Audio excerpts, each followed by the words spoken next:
Hi guys, welcome to Cricket Chat with Venkatesh.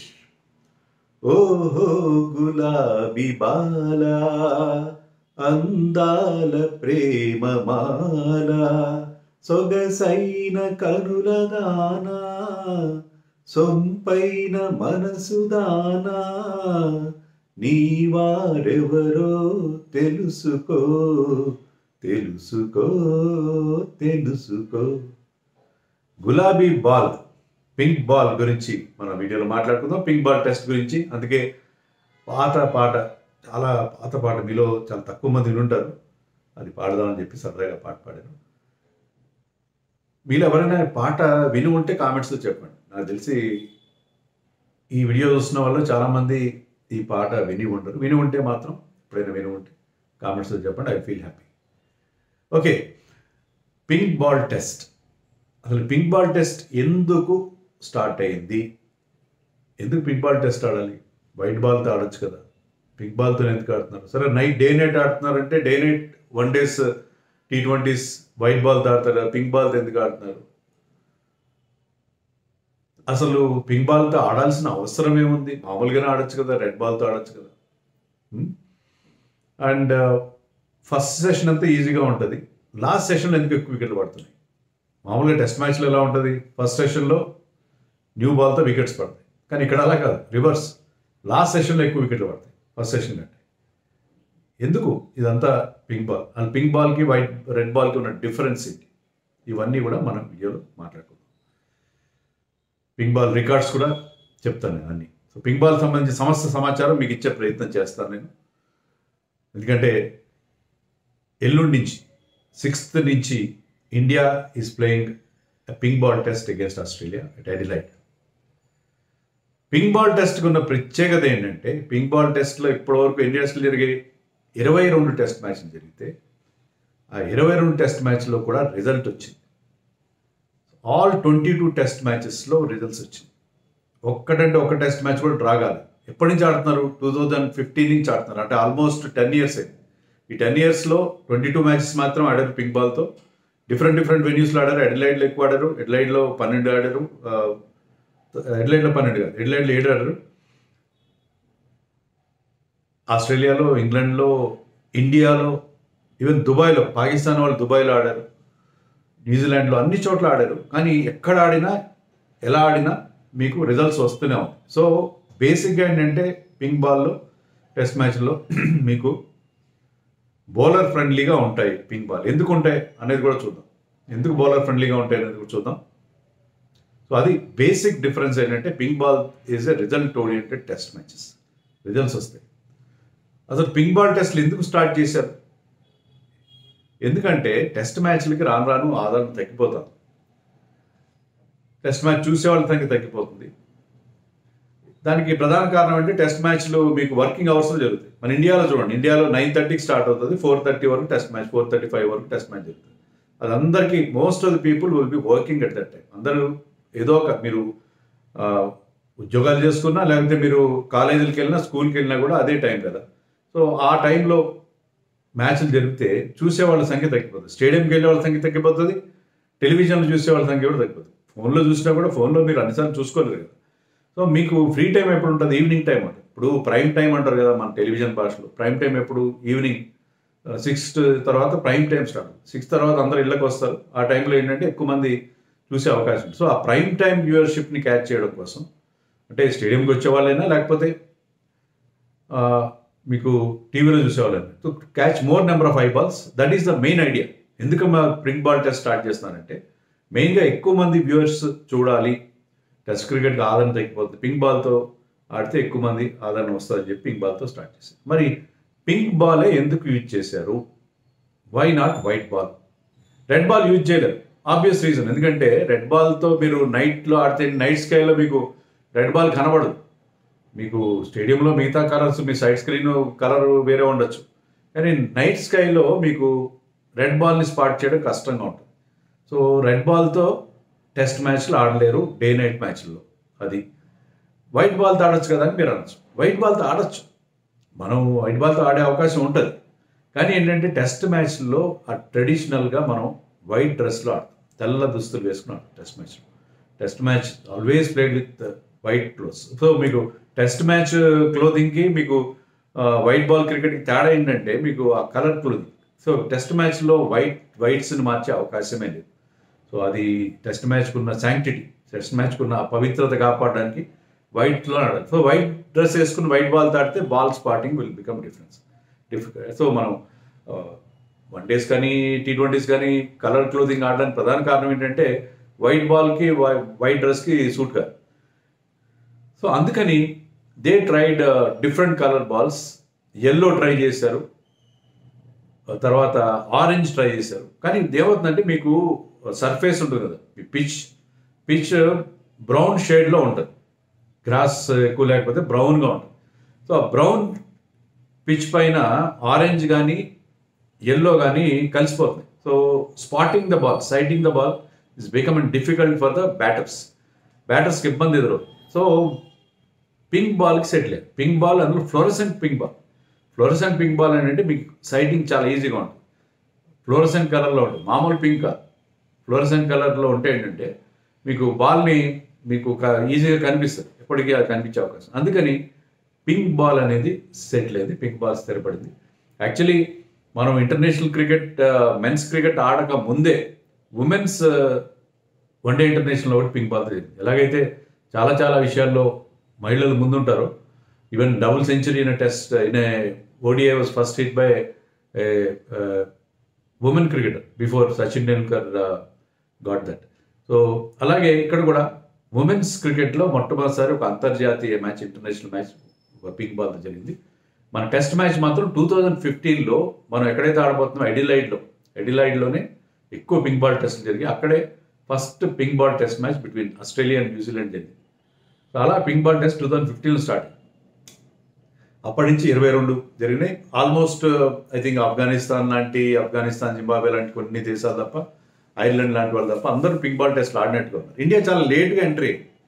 మిగతా వాళ్ళందరూ pink ball టెస్ట్లు ఆడిన తర్వాత ఇండియా లేట్గా పింక్ బాల్ టెస్ట్ ఆడారు. దానికి రీజన్ ఏంటంటే మనం ఇలాంటి కొత్త ఇన్నోవేషన్స్ తొందరగా మన BCCI తొందరగా యాక్సెప్ట్ చేయదు. దాన్ని చూస్తారు, దాంట్లో ఏమైనా ఇబ్బందులు ఉన్నాయా, ఎందుకు తొందరపడి మనం దాంట్లోకి ఎందుకు దిగాలని చెప్పి చాలా ఆలోచిస్తారు. T20 క్రికెట్ విషయంలో అలా జరిగింది. DRS కూడా మనం చాలా లేట్గా దాన్ని టేకప్ చేస్తాం. సో అన్ని రకాల ఇబ్బందులు, ఆ టీథింగ్ ట్రబుల్స్ అంటారే, బాలారిష్టాలు అంటారు తెలుగులో, అవన్నీ తొలగిపోయిన తర్వాత అప్పుడు ఇండియా మెల్లగా సీన్లోకి వస్తుంది. ఇట్లా అలాగే మనం కూడా ఏంటంటే లేట్గా ఎంటర్. అది కాక మనకి ఇంకా కొన్ని ప్రాబ్లమ్స్ ఉన్నాయి ఇండియాలో. మీకు night cricket, one days T20s ఆడడం ఈజీ, కానీ మీకు టెస్ట్ మ్యాచ్లు నైట్ క్రికెట్ ఆడితే ఇండియాలో డ్యూ ఫ్యాక్టర్ ఉంటుంది. డ్యూ ఫ్యాక్టర్ వల్ల బాల్ తడిసిపోయి, మంచు వల్ల తడిచిపోయి చాలా ఇబ్బందులు ఎదురవుతాయి. సో టెస్ట్ మ్యాచ్లు ఇండియాలో నైట్లో ఆడడం కొంచెం ఇబ్బందికరమైన పరిస్థితి. తర్వాత మనం టెస్ట్ మ్యాచ్లు ఏం వాడతాం, SG బాల్ వాడతాం. మన ఇండియాలో తయారు SG బాల్ వాడతాం. SG బాల్, పింక్ బాల్ అనే దాంతో మన వాళ్ళు గతంలో దిలీప్ ట్రోఫీ లాంటి ఆడారు. కానీ దాంట్లో ఏంటంటే players were not happy, ball తొందరగా సాఫ్ట్ అయిపోతుంది అని చెప్పి players were not happy. So అందుకని ఇండియా లేట్గా ఎంటర్ అయింది. 2019లో మనం ఫస్ట్ పింక్ బాల్ టెస్ట్ ఆడాం. ఎప్పుడంటే అగేన్స్ట్ బంగ్లాదేశ్. ఆ మ్యాచ్లో విరాట్ కోహ్లీ సెంచరీ చేశాడు, 136 చేశాడు. And he is the only centurion. India ఎప్పటివరకు 4 పింక్ బాల్ టెస్ట్లు ఆడితే 4గిట్లో ఒకే ఒక సెంచరీ వచ్చింది. అది ఇండియా తరఫున పింక్ బాల్ టెస్ట్లో సెంచరీ చేసిన ఏకైక బ్యాట్స్మెన్ విరాట్ కోహ్లీ. తర్వాత మనం మళ్ళీ రెండో టెస్ట్ మ్యాచ్ ఎక్కడ ఆడాం, ఇదే ఆస్ట్రేలియాలో అడిలైడ్లో లాస్ట్ టూర్లో ఆడాం. అదే కదా మన 36 ఆల్అవుట్. మనకి ఎప్పటికీ ఒక చేదు జ్ఞాపకంగా మిలిగి 36 ఆల్అవుట్ మనకి పింక్ బాల్ టెస్ట్లోనే ఎదురయ్యింది. సో పింక్ బాల్లో ఇలాంటి ప్రమాదాలు జరుగుతుంటాయి. తర్వాత ఇంగ్లాండ్తో ఒకటి మనం అహ్మదాబాద్లో ఆడాం. తర్వాత బెంగళూరులో మరొక test match, I think against Sri Lanka ఆడాము మనం. ఐ థింక్ శ్రీలంకతో ఆడాము మనం. సో మొత్తం 4 పింక్ బాల్ టెస్ట్లు ఆడాము. దాంట్లో 3 గెలిచాం. ఆ 36 ఆల్అవుట్ ఒకటే ఓడిపోయాము. ఆస్ట్రేలియాకి బెస్ట్ రికార్డు ఉంది, ఎందుకంటే ఆస్ట్రేలియా ఇప్పటివరకు 12 పింక్ బాల్ టెస్ట్లు ఆడితే 12లో వాళ్ళు 11 గెలిచారు, వరుసగా 11 గెలిచారు. ఈ ఇయర్ బిగినింగ్ జనవరిలోనే వాళ్ళు మొట్టమొదటిసారి పింక్ బాల్లో వాళ్ళకి ఒక ఓటమి ఎదురైంది. అది ఎక్కడంటే అది అగేన్స్ట్, అది సేమ్ ఆస్ట్రేలియాలోనే బ్రిస్బేన్లో. Australia was leading in the test match, but last day రోజున మొత్తం మీద last day of the match రోజున షమార్ జోసెఫ్ ఒక అద్భుతమైన స్పెల్ వేశాడు. దాంట్లో 7 వికెట్స్ తీశాడు. దాంట్లో 8 రన్స్ తేడాతో ఆస్ట్రేలియా ఓడిపోయింది, వెస్టిండీస్ గెలిచింది. So first pink ball defeat వాళ్ళకి ఆఫ్టర్ 11 కన్సిక్యూటివ్ విన్స్ ఈ ఏడాది బిగినింగ్లో వచ్చింది. మరి ఏడాది చివరిలో కూడా మళ్ళీ ఓడిపోతారా పింక్ బాల్లో? మళ్ళీ షమార్ జోసెఫ్ లాగా మనం పేసర్ ఎవరన్నా బుమ్రా కానీ సిరాజ్ కానీ హర్షిత్ రాణా కానీ వాళ్ళని బెదరగొడతారా చూడాలి. సో అది పరిస్థితి. అడిలైడ్లో 7 టెస్ట్ మ్యాచ్లు జరిగాయి పింక్ బాల్ టెస్ట్లు. అందరికంటే ఎక్కువ పింక్ బాల్ టెస్ట్ హోస్ట్ చేసిన వెన్యూ ఏదంటే అడిలైడ్. ఆ 7 కూడా ఆస్ట్రేలియా గెలిచింది. సో అడిలైడ్ పింక్ బాల్ టెస్ట్లో ఆస్ట్రేలియాకి 100% రికార్డు. ఓవరాల్గా 91% ఉంది వాళ్ళ విన్నింగ్ పర్సంటేజ్. అడిలైడ్లో ఆడిన all pink ball test 7 test మ్యాచ్లు ఆడితే 7 కూడా గెలిచారు. ఇక్కడ ఎక్కువ పింక్ బాల్ టెస్ట్ మ్యాచ్లు జరిగాయి ఏ వెన్యూ కంటే కూడా. సో అది పరిస్థితి. పింక్ బాల్స్లో ఇద్దరు టెస్టుల్లో సరే బౌలర్స్కి చాలా హెల్ప్ ఉంటుంది. మిచెల్ స్టార్క్ అందరికంటే ఎక్కువ ఇట్లన్నీ 39 వికెట్లు తీశాడు. బట్ పింక్ బాల్ టెస్ట్లో బిగ్ నాక్స్ కూడా వచ్చాయి. డేవిడ్ వార్నర్ 335తో చేశాడు, అది highest score, triple century. And first centurion in pink ball test happens to be Azhar Ali of Pakistan, దుబాయ్లో. అతను దాన్ని 300గా కూడా కన్వర్ట్ చేయగలడు. సో 2 ట్రిపుల్ సెంచరీస్ వచ్చాయి. అలిస్టర్ కుక్ ఒక డబుల్ సెంచరీ చేశాడు. సో ఇక్కడ రన్స్ కూడా వస్తాయి. There are certain phases in pink ball test where you get runs. కొన్నిసార్లు బౌలర్స్ పై చేయవద్దు, కొన్నిసార్లు బ్యాటర్స్ పై చేయవద్దు. సో ఇక్కడ కొంచెం ఛాన్స్ ఫ్యాక్టర్ ఉంటుంది. మీరు ఎప్పుడు బ్యాటింగ్ చేస్తారు, ఏ టైంలో బ్యాటింగ్ చేస్తారు అనేది కూడా చాలా ఇంపార్టెంట్ అవుతుంది. అన్నీ కూడా మనం మాట్లాడదాం. చాలా వరకు హోస్ట్ నేషన్సే గెలుస్తూ వచ్చాయి పింక్ బాల్ టెస్ట్లో. 18 అవుట్ ఆఫ్ 22 టెస్ట్ ఎవరైతే హోస్ట్ చేస్తున్నారో వాళ్ళు గెలిచారు. కేవలం 4 టెస్ట్ మ్యాచ్లోనే బయట వాళ్ళు గెలిచారు. లైక్ షమార్ జోసెఫ్ గెలిపించారు కదా ఆస్ట్రేలియా ఓడించి. అలాంటివి అరుదుగా చూస్తాం. సో ఎక్కువ హోస్ట్ నేషన్సే గెలవడం అనేది కూడా ఇక్కడ ఒక ఫీచర్గా మనం చెప్పుకోవాలి. వార్నర్ నేను చెప్పినట్టుగా 647 రన్స్ తీశాడు. Labuschagne who is going through a bad patch, చాలా పూర్ ఫామ్లో ఉన్న మార్నస్ లబుషేన్ 400 కొట్టాడు పింక్ బాల్ టెస్ట్లో. అందరికంటే ఎక్కువ 100s అతనికి ఉన్నాయి. దేవేంద్ర బిషు ఆఫ్ వెస్టిండీస్, అతను లెగ్ స్పిన్నర్, అతనికి బెస్ట్ ఫిగర్స్ ఉన్నాయి పింక్ బాల్ టెస్ట్లో 8 for 49. అవి బెస్ట్ ఫిగర్స్గా మనకి కనిపిస్తున్నాయి. సో ఆస్ట్రేలియాలో మనం చెప్పుకున్నట్టుగా 12 పింక్ బాల్ టెస్ట్లు అయితే ఇంగ్లాండ్, వెస్టిండీస్, సౌత్ ఆఫ్రికా ఒక్కొక్క టెస్ట్ మ్యాచ్ మాత్రమే హోస్ట్ చేశాయి పింక్ బాల్ టెస్ట్లు. New Zealand, Pakistan 2 days pink ball టెస్ట్లు హోస్ట్ చేశాయి. Course Pakistan hosted them in Dubai, neutral venue. And India 3 pink ball టెస్ట్లు ఇంతవరకు హోస్ట్ చేసింది. సో ఇది పింక్ బాల్ టెస్ట్ సంబంధించిన మేజర్ రికార్డ్స్ అన్నీ కూడా మీకు చెప్పే ప్రయత్నం నేను చేశాను. నేను దీనికోసం మొత్తం రీసెర్చ్ చేశాను. మిడ్ నైట్ లేచి కూడా అన్ని పింక్ బాల్ టెస్టులకు స్కోర్ కార్డ్స్ చూస్తే నాకు అర్థమైంది ఏంటంటే ఇక్కడ మీకు రిజల్ట్స్ తొందరగా వస్తున్నాయి. 2 పింక్ బాల్ టెస్టులు 2 రోజుల్లోనే ముగిసిపోయింది. దాంట్లో మన అహ్మదాబాద్ టెస్ట్ కూడా ఉంది అగేన్స్ట్ ఇంగ్లాండ్ 2021లో. అయితే అదేంటంటే బేసిక్గా దానికి కారణం ఏంటంటే మనం ఆ టెస్ట్ మ్యాచ్లో ర్యాంక్ టర్నర్ చేసుకున్నాం. అక్షర్ పటేల్ 11 వికెట్లు తీశాడు. బట్ అదర్వైజ్ ఏంటంటే ఫాస్ట్ బౌలర్స్కి హెల్ప్ ఉంటుంది. సో పింక్ బాల్ టెస్ట్లో కేవలం 6 టెస్ట్ మ్యాచ్లు మాత్రమే అవుట్ ఆఫ్ 22 6 టెస్ట్ మ్యాచ్లు మాత్రం 5th డే దాకా వెళ్ళాయి. అయినా రిజల్ట్ వచ్చింది. 5th డే రోజు రిజల్ట్ వచ్చింది. 7 టెస్ట్ మ్యాచ్లు 4th డే రోజున ముగిసిపోయాయి. ఇంకో 7 టెస్ట్ మ్యాచ్లు 3వ రోజు ముగిసిపోయాయి. So 9 test matches finished before day 4 లోపలే 9 test matches out of 22. So బౌలర్స్కి హెల్ప్ ఉంటుంది అనేది క్లియర్గా అర్థమవుతుంది. మీకు మామూలుగా టెస్ట్ మ్యాచ్లో ఫస్ట్ సెషన్ చాలా డేంజరస్గా ఉంటుంది, ఫస్ట్ సెషన్ చాలా జాగ్రత్తగా ఆడుకోవాలి. కానీ ఇక్కడ అలా కాదు, మీరు లాస్ట్ సెషన్ జాగ్రత్తగా ఆడుకోవాలి. ఎందుకంటే ఫస్ట్ సెషన్లో మధ్యాహ్నం స్టార్ట్ అవుతుంది. మధ్యాహ్నం ఎండ కాస్తుంటుంది. మీరు ఎక్కడైనా ఆడండి, మధ్యాహ్నం ఎండ కాస్తుంటుంది. మార్నింగ్ ఫ్రెష్నెస్, మార్నింగ్ మాయిశ్చర్ అదే ఉండదు. మధ్యాహ్నానికి అంతా చాలా ఈజీగా ఉంటుంది batting first session. So toss గెలిస్తే ముందు బ్యాటింగ్ చేయాలి ఇక్కడ. So first session is always better. Second session కొన్ని చోట్ల అంటే అక్కడ వాతావరణ పరిస్థితులను బట్టి, లేకపోతే కొన్ని చోట్ల మోస్ట్లీ థర్డ్ సెషన్ అప్పుడు ట్వైలైట్ జోన్ అంటాం. ట్వైలైట్ జోన్ అంటే ఏంటంటే సంధ్యా సమయం తెలుగు. అంటే మీకు సూర్యుడు అస్తమిస్తుంటాడు, ఆకాశానికి చీకట్లు కమ్ముకుంటూ ఉంటాయి. ఆ టైంలో batting is very very difficult in pink ball test. అక్కడే ఎక్కువ వికెట్లు పడతాయి. అక్కడే చాలా ఎక్కువ వికెట్లు మీకు ఆ ట్వైలైట్ జోన్లో పడతాయి. అది కొన్ని చోట్ల అక్కడ వాతావరణ పరిస్థితులు బట్టి సెకండ్ సెషన్లో రావచ్చు, మోస్ట్లీ థర్డ్ సెషన్లో వస్తుంది. థర్డ్ సెషన్ అప్పుడు ఎప్పుడైతే సూర్యుడు అస్తమిస్తుంటాడో ఆ టైంలో మీకు batting becomes very very difficult for 2 reasons.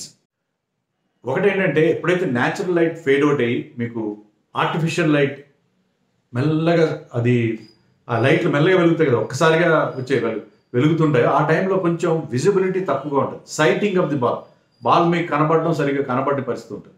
దానివల్ల వికెట్లు పడతాయి. That is number 1. నెంబర్ 2 ఏంటంటే ఎప్పుడైతే ఎండ తగ్గిపోయి టెంపరేచర్ డౌన్ అవుతుందో, ఇప్పుడు ఎండ తగ్గిపోయి టెంపరేచర్ డౌన్ అవుతుందో దానివల్ల ఏంటంటే వాతావరణంలో మార్పు వస్తుంది. అంటే వేడి తగ్గి చల్ల వాతావరణం ఆ టైంలో మాయిశ్చర్ క్రియేట్ అవుతుంది. మాయిశ్చర్ క్రియేట్ అవడం వల్ల కూడా ball will start swinging. So ఈ 2 కారణాల వల్ల ట్వైలైట్ జోన్లో ఎక్కువ వికెట్లు పడతాయి. సో ట్వైలైట్ జోన్ కోసం ఎదురు చూస్తాం. అప్పుడు మీ ఫాస్ట్ బౌలర్స్ని ఫ్రెష్గా ఉంచి అప్పుడు వాళ్ళని ప్రయోగించాలి. సో అది ఇక్కడ టాక్టిక్. ఇంకొన్నిసార్లు అండర్ లైట్స్ కూడా మీకు వికెట్స్ పడతాయి. సో అలాంటి సిచ్యుయేషన్ కూడా ఉంటుంది. అంటే అది ఇదే కారణం కాదు. ఎందుకంటే మనం 36 ఆల్అౌట్ అయినప్పుడు మనం